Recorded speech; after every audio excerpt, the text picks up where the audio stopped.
अरुणाबाण छुटलं करे दया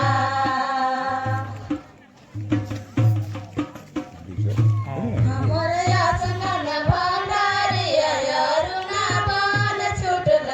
अरुणाबाण छुटलं करे दया स्टैंड के लाइन नहीं है चल क्लियर हो गया सीता करे कुटिया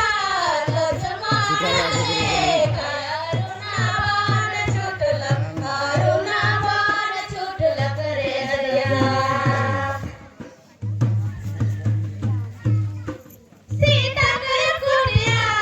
लक्ष्मण अरुणाबाण छुटलं करे दया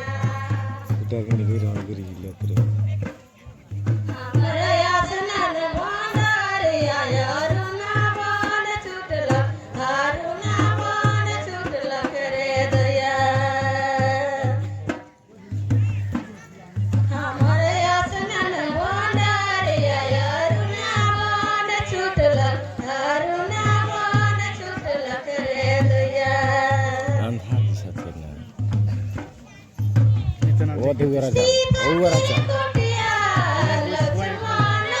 वो तो कुर्सी लोग बाकी वहीं ले जाते हैं कुर्सी में थोड़ी बैठ के बना मुझे